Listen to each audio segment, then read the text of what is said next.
Movie start होती है और हम देखते हैं एक साइंटिस्ट को जिसका नाम था डॉक्टर हैरिसन। वो कुछ लोगों से बचकर भाग रहे थे। ये लोग डॉक्टर हैरिसन को किसी भी तरह से जिंदा पकड़ना चाहते थे। आगे जाके डॉक्टर हैरिसन एक क्लिफ पर फंस जाते हैं जहाँ के सामने एक वाटरफॉल था और नीचे बहुत गहरी खाई। अब यहाँ पर उनको कोई रास्ता नहीं मिलता तो वो उस खाई में छलांग लगा देते हैं। उन सब लोगों को लगता है कि शायद डॉक्टर हैरिसन मर चुके हैं। दूसरी तरफ डॉक्टर हैरिसन की वाइफ और बेटा एडम उसका वेट कर रहे थे। अब 12 साल के बाद की स्टोरी दिखाई जाती है जहाँ पर एडम बड़ा हो चुका है। वो स्कूल जाता है जहाँ पर उसको बहुत ज्यादा बुली किया जाता है। हम देखते हैं कि क्लास में एक लड़का टोनी अपने दोस्तों के साथ एडम के बालों में च्युइंग गम लगा देता है। एडम को बहुत गुस्सा आता है और वो वॉशरूम जाता है ताकि इसको अपने बालों से निकाल सके। शीशे में अपनी ऐसी हालत देखकर एडम को बहुत ज्यादा गुस्सा आता है। अचानक से उसके पाँव बहुत बड़े हो जाते हैं और जूते फट जाते हैं। वो यहाँ से घबरा कर निकलता है और अपने पाँव को टॉयलेट पेपर से कवर कर लेता है। हॉलवे में उसको अचानक से कुछ अजीब महसूस होता है। उसके सुनने की पावर बहुत स्ट्रांग हो गई थी। हर आवाज उसे बहुत तेज लग रही थी। इस सब से घबरा कर वो बास्केटबॉल कोर्ट चला जाता है। वहाँ पर जाकर एडम देखता है कि अब उसके पाँव बिल्कुल नॉर्मल हो गए हैं। वहाँ पर टोनी फिर से अपने दोस्तों के साथ आकर एडम को बहुत तंग करता है। अब खैर इस सब के बाद एडम घर वापस जाता है जहाँ पर वो थोड़ा उदास भी था। उसकी मॉम उससे पूछती है कि क्या हुआ। वो कहता है कि बास्केटबॉल खेलते हुए मेरी ये हालत हो गई है। एडम की मॉम उसके बालों में से च्युइंगम निकालती हैं और फिर सोचती हैं कि इसके बालों को काट दिया जाए। खैर उसके बाल कट जाते हैं और एडम को लगता है कि अब उसके बड़े बालों की वजह से तो एटलीस्ट कोई उसका मजाक नहीं उड़ाएगा। अगली सुबह एडम जब सोकर उठता है तो वॉशरूम में जाकर देखता है कि उसके बाल फिर से वैसे ही घने और बड़े हो गए हैं। एडम बहुत हैरान होता है और गुस्से में आके खुद ही अपने बाल बहुत अजीब तरह से काट लेता है। उसकी मॉम को लगता है कि शायद गलती से कल उन्होंने ही एडम के बाल कुछ अजीब काट दिए हों। इसके बाद वो एडम के डैड की एक कैप एडम को देती हैं ताकि वो स्कूल पहनकर जा सके। दूसरी तरफ हम देखते हैं एक कंपनी को जिसका नाम है हेयर को। उसका ओनर ईस्टमैन कुछ क्लाइंट्स को अपनी कंपनी के बारे में बता रहा था। वो बताता है कि कैसे वो नेचुरली बालों को अच्छा बनाने के लिए एक्सपेरिमेंट्स करते हैं और यहाँ पर वो एक्सपेरिमेंट्स कर रहे हैं कि ह्यूमन डीएनए के साथ साथ एनिमल डीएनए को मिलाया जाए ताकि नेचुरली बाल बहुत खूबसूरत हो जाएं। ईस्टमैन क्लाइंट से अपनी टीम के साइंटिस्ट को मिलवाता है। इसके बाद वो बताता है कि अभी एक लाइव डेमो भी दिखाया जाएगा जिसके बाद एक इंटर्न को बुलाया जाता है और उसमें वो सीरम इंजेक्ट किया जाता है। अब उसके बाल अचानक से निकल तो आते हैं जो कि बहुत ही घने और शाइनी थे बट वो कुछ ज्यादा देर के लिए स्टेबल नहीं रहते और यहाँ पर वो क्लाइंट्स जब क्वेश्चन करते हैं तो ईस्टमैन उनको बताता है कि हम अभी भी रिसर्च कर रहे हैं और ये कामयाब हो ही जाएगा। दूसरी तरफ एडम की कंप्लेन की वजह से प्रिंसिपल ने टोनी और उसके दोस्तों को सस्पेंड कर दिया था। प्रिंसिपल एडम को अपने ऑफिस में बुलाते हैं और उसे कहते हैं कि स्कूल में तो कैप पहनना अलाउड नहीं है, इसको उतार दो। एडम जब कैप उतारता है तो वो फिर से हैरान रह जाता है क्योंकि उसके बाल फिर से लंबे और घने हो गए थे। इसके बाद जब एडम स्कूल से वापस जाता है तो टोनी और उसके दोस्त दोबारा से एडम को घेर लेते हैं क्योंकि वो उसको ब्लेम कर रहे थे कि तुम्हारी वजह से हम लोग सस्पेंड हुए हैं। ये लोग एडम को एक जगह पर जाकर रोक लेते हैं और उससे लड़ने लगते हैं। अब अचानक से एडम बहुत ही अमेजिंग तरीके से लड़ने लगता है और एडम खुद भी थोड़ा अमेज हो जाता है कि मैं इतनी अच्छी फाइट कैसे कर सकता हूँ। घबराकर एडम घर वापस आता है और टोनी और उसके दोस्त एडम को फॉलो करते करते उसके घर तक पहुंच जाते हैं जिसके बाद टोनी एक पत्थर मारकर उसके घर की विंडो को तोड़ देता है। यहाँ पर एडम उस कांच को उठाने लगता है। कोने में उसको एक छोटा सा बॉक्स मिलता है जिसको बहुत ही मुश्किल से वो जब निकालता है तो देखता है उसमें कुछ लेटर्स हैं और एक एड्रेस भी। रात को उसकी मॉम जब वापस आती है तो एडम बहुत परेशान बैठा था। जब वो पूछती है कि क्या हुआ तो एडम बताता है कि कैसे आपने सारे लेटर्स जो डैड ने भेजे थे मुझसे छुपाए हैं। वो अपनी मॉम से बहुत ज्यादा नाराज होता है। यहाँ पर वो उसे एक्सप्लेन भी करना चाहती है बट एडम कुछ भी नहीं सुनता और रात को वो उस लिखे हुए एड्रेस पे निकल जाता है। एडम को एक ट्रक ड्राइवर मिलता है जो कि एडम को उस बताए हुए एड्रेस तक छोड़ देता है। वहाँ पर हर तरफ ही जंगल था। एडम एक ऊंची सी क्लिफ पर पहुंचकर आसपास देखता है तो पीछे से उसे गुर्राने की आवाज आती है। डर कर एडम वहाँ से भागता है और एक किसी हंटर के बिछाए हुए ट्रैप में फंसकर वो वहां से गिरता है और दूसरी रोड पर जाकर गिर जाता है। यहाँ पर तो एडम बेहोश था और हम देखते हैं एक ट्रक तेजी से एडम की तरफ आ रहा है। ट्रक ड्राइवर वहां पर किसी मैप को देख रहा था और उसका ध्यान रोड पे बिल्कुल भी नहीं था। अचानक से जब ड्राइवर की नजर रोड पे पड़ती है तो वो देखता है कि एडम को कोई साया उठाकर लेके जा रहा है और वो ये सब कुछ अपने मोबाइल में रिकॉर्ड कर लेता है। जब वो बाद में वीडियो देखता है तो वो समझ आता है कि एडम को बचाने वाला बिगफुट है। अब कुछ पैसों के लिए वो इस वीडियो को किसी न्यूज़पेपर में सेल आउट कर देता है। दूसरी तरफ जब सुबह एडम की मॉम रूम में जाती है तो देखती है कि एडम अपने रूम में नहीं है और वो समझ जाती है कि एडम जरूर अपने फादर को ढूंढने के लिए निकला है और इसके बाद वो भी उस जंगल की तरफ निकल जाती है। उस ट्रक ड्राइवर की वीडियो बहुत वायरल हो जाती है और ईस्टमैन उस वीडियो को देखने के बाद समझ आता है कि यहाँ पर वो बचाने वाला और कोई नहीं डॉक्टर हैरिसन खुद है और एडम का कोई ना कोई रिलेशन तो उस बिगफुट से होगा ही। इसके बाद वो ये भी समझ आता है कि डॉक्टर हैरिसन जिसको ये लोग समझ रहे थे कि मर चुका है वो मरा नहीं था। वो कुछ बंदों को उसके घर भेजता है जहाँ पर उनको कुछ फोटोज मिलती हैं इनकी फैमिली की और वो सारे लेटर्स जो कि डॉक्टर हैरिसन ने अपनी फैमिली को लिखे थे। एडम की जब आंख खुलती है तो वो सामने अपने बिगफुट को देखता है और बहुत ज्यादा घबरा जाता है। यहाँ पर बिगफुट उसे बताता है कि मैं कोई और नहीं तुम्हारा डैड हूँ। एडम को कुछ समझ नहीं आती पर जब वो ध्यान देता है तो आसपास बहुत से फोटो फ्रेम्स थे जिसमें उसकी मॉम की और डैड की पिक्चर्स भी थी। डॉक्टर हैरिसन एडम को बताते हैं कि कैसे एक बड़ी कंपनी उस पे एक्सपेरिमेंट कर रही थी जिसकी वजह से उसकी फैमिली को भी खतरा हो सकता था। तो अब यहाँ पर दूर छुपने के अलावा कोई रास्ता नहीं था। दूसरी तरफ हम देखते हैं एडम की मॉम को जो जंगल के रास्ते में ही किडनैप हो जाती हैं ईस्टमैन के लोगों से। यहाँ पर एडम अपने डैड को बताता है कि उसके पास भी कुछ अजीब सी पावर्स हैं जैसे कि उसके बाल बहुत जल्दी निकल आते हैं। अब यहाँ पर डॉक्टर हैरिसन उसे बताते हैं कि क्या तुम्हें याद है इस एक्सपेरिमेंट में तुम्हें कितनी चोट लगी थी, मैंने अपनी हीलिंग पावर से तुम्हें हील किया है। डॉक्टर हैरिसन एडम को बताते हैं कि तुम्हारे पास पावर्स हैं जैसे कि तुम दूर की बातें भी सुन सकते हो और तुम्हारे पाँव जो बड़े हो गए हैं वो तुम्हें तेज भागने में मदद करेंगे। और साथ ही साथ एक और स्पेशल पावर के बारे में भी बताते हैं कि तुम एनिमल से भी बात कर सकते हो। इसके साथ डॉक्टर हैरिसन अपने कुछ दोस्तों से भी मिलवाते हैं जो कि एनिमल्स थे।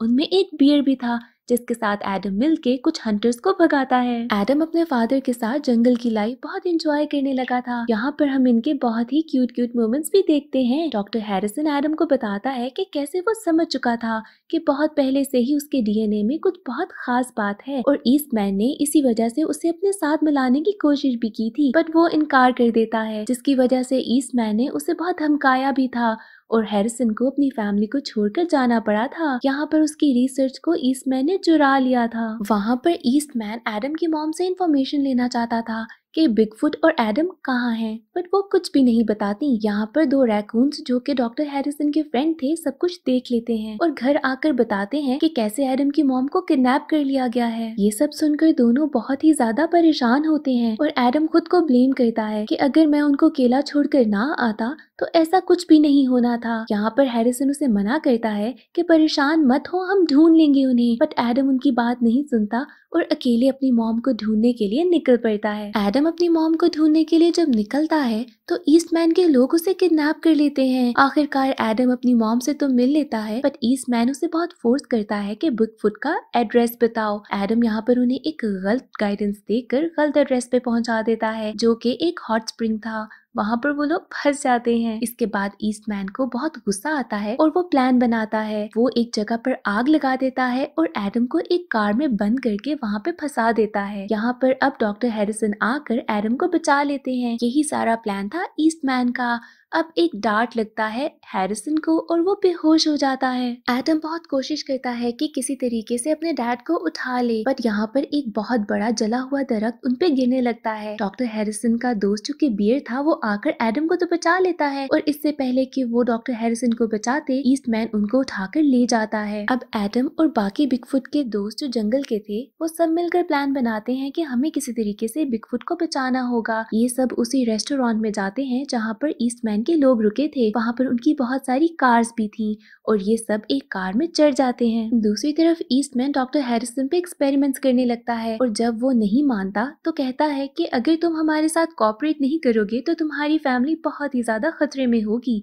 यहाँ पर वो लोग उसका डीएनए निकाल लेते हैं जिसके बाद वो फिर से एक सीरम बनाते हैं और उसी इंटर्न पर ट्राई करते हैं। इसके बाद उस इंटर्न की पूरी बॉडी हेयर से भर जाती है। ये सब देखकर तो ईस्टमैन बहुत खुश होता है। अब उस कार में एडम और बाकी सारे एनिमल्स हेयर को तक पहुंच चुके थे जहाँ पर एडम अपनी सुनने की पावर को यूज करके अंदर की सारी लोकेलिटी के बारे में अंदाजा लगाता है। इसके बाद उनका एक फ्रेंड बर्ड हेल्प करता है सीसीटीवी कैमरास को खराब करने में, जिसके बाद ये सारे एनिमल्स एडम की हेल्प करते हैं कंट्रोल रूम तक जाने में। वहाँ पर वो देखते हैं कि एक कैमरा में उनको डॉक्टर हैरिसन नजर आ चुके हैं। सारे एनिमल सिक्योरिटी गार्ड से बचने के लिए एडम की बहुत हेल्प करते हैं, बट आखिर में सारे के सारे बेहोश हो जाते हैं, सिर्फ एडम ही बचता है। वो अपनी पावर से जल्दी जल्दी भागता है और उस रूम में पहुंच जाता है जहाँ पर डॉक्टर हैरिसन थे। एडम अपने फादर से कहता है कि चले यहाँ से, बट वो कहते हैं कि जाओ तुम घर वापस जाओ।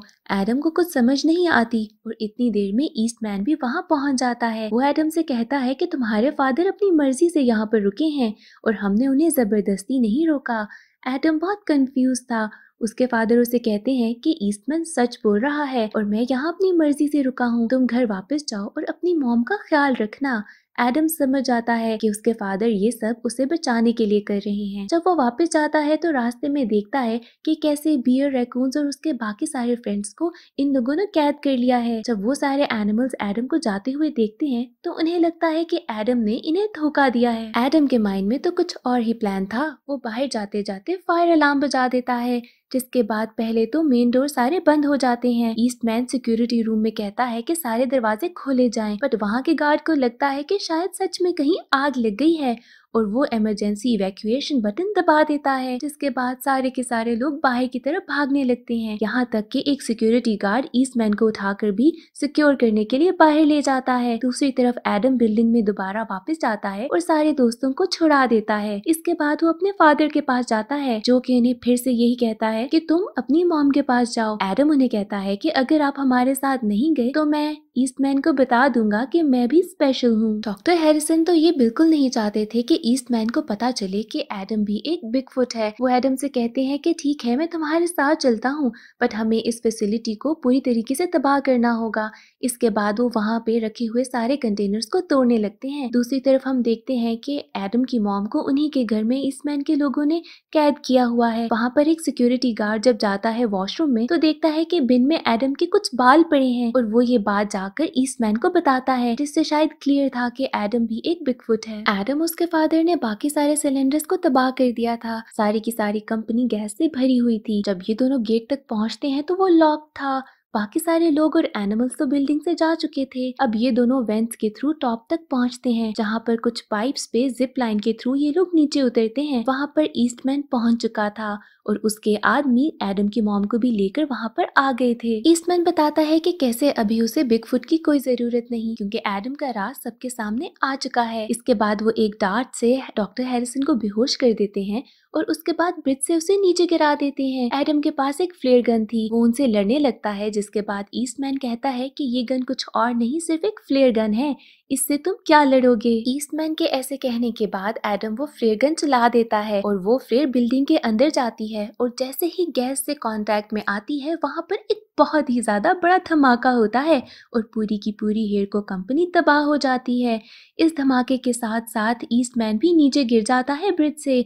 इसके बाद एडम अपने फादर को ढूंढने के लिए ब्रिज से नीचे छलांग लगा देता है। एडम अपने फादर को ढूंढते हुए जब उनके पास पहुंचता है तो देखता है कि वो बेहोश हैं। एडम बहुत उदास हो जाता है और वो जैसे ही अपने फादर को टच करता है उसके हाथों में से भी वही हीलिंग पावर्स निकलती हैं। यहाँ पर एडम अपनी पूरी ताकत से हीलिंग पावर्स यूज करके अपने फादर को हील करता है। यहाँ पर ईस्टमैन भी पहुंच जाता है और वो उन पर एक गन पॉइंट करता है। यहाँ पर पहुंचती है एडम की मॉम, जो कि एक डार्ट से उस पे हमला कर देती हैं। यहाँ पर ईस्टमैन बेहोश हो जाता है और हम सबको पता चलता है कि ईस्टमैन तो बिल्कुल बॉल्ड है, यानी कि गंजा, और यही रीजन था जिसकी वजह से वो बालों को लेकर इतना ज्यादा पोजेसिव था। अब हम देखते हैं कि डॉक्टर हैरिसन यानी कि बिगफुट अपनी फैमिली के साथ रहने लगा है और जंगल के सारे दोस्त भी उनके साथ ही वहाँ पर हैं। ये सब बहुत खुश हैं और साथ ही न्यूज में पता चलता है कि कैसे ईस्टमैन को पुलिस ले गई थी क्योंकि वो इलीगल एक्सपेरिमेंट्स करता था।